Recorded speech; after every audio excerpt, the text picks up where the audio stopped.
Time now for the morning rush. After settling a wrongful death lawsuit with cinematographer Halyna Hutchins' husband, actor Alec Baldwin is now facing another lawsuit from her family living in Ukraine. This comes as Baldwin faces involuntary manslaughter charges in connection to Hutchins' death.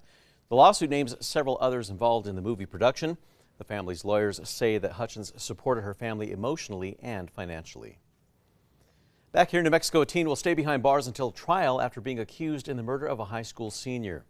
16-year-old Cruz Medina and 19-year-old Jesse Parra. They are accused of opening fire on a West Side home in December, resulting in the death of 18-year-old Jada Gonzalez. At yesterday's detention hearing, the state said that Medina is a danger to the community. Parra is set to be arraigned next Monday. Erica. And here's a look at our school day forecast. It's a very cold start to the day, so make sure you're wearing your warm winter coats this morning. And by the afternoon, we are going to be staying chilly, but it will be a sunny afternoon. A lawmaker is now pushing a bill that would keep young children from being kicked out of school. Educators we spoke to support the bill and saying that expulsion and suspension have not been effective at curbing bad behavior, but they do stress the need for more social workers and other resources. Senate Bill 283 is scheduled to be heard in the Senate Education Committee this morning. Dangerous highways, they could soon get some much needed upgrades. That's if the legislature passes a bill from southern New Mexico lawmakers. House Bill 223 calls for $650 million to expand and improve busy stretches of highways 380, 128, and 31. They say that right now the roads are too narrow and poorly maintained to accommodate the traffic needs. That proposal passed its first committee yesterday. Erica. And here's a look at our threat index. It is lower today, but we do have some frigid temperatures in northern New Mexico that could prompt hypothermia and frostbite, so be sure to bundle up. Florida lawmakers, they have voted to give Governor Ron DeSantis new power over the state's Disney theme parks. Well, under the legislation, the state would then take over the Reedy Creek Improvement District. The district's current board will be replaced by a 5-member board chosen by the Republican governor. 4 days after earthquakes struck Turkey and Syria, the death toll has now climbed to more than 20,000 people. Rescue workers continue to bring survivors to safety, but hope for many others is starting to wane.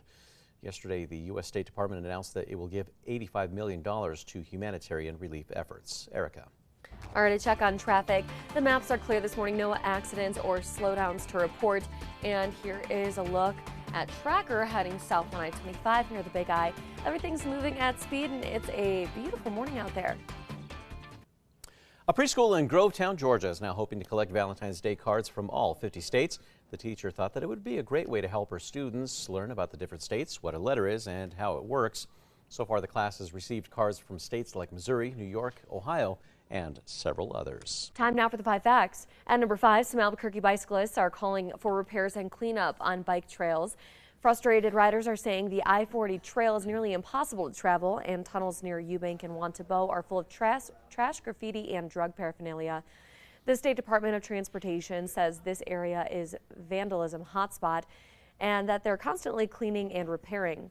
The DOT says they meet with the city weekly to review areas of concern and are working on getting the trail cleaned up again as soon as possible. At number 4, frustrations are high this morning for some Albuquerque residents who are fed up with a growing homeless camp right behind their homes. People who live behind the vacant lot on San Mateo between Southern and Catherine say that the growing homeless encampment there is a revolving door that won't go away even with city support. Spokesperson for the Department of Solid Waste says that after not hearing back from the property owner, they have sent out cleaning crews, but neighbors say it's not enough, especially after a recent fire. We did reach out to the property owner of the site for comment, but did not hear back.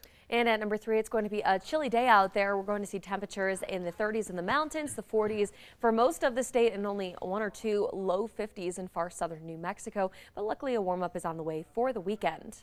At number 2, after settling a wrongful death lawsuit with cinematographer's husband, actor Alec Baldwin is now facing another lawsuit from her family living in Ukraine.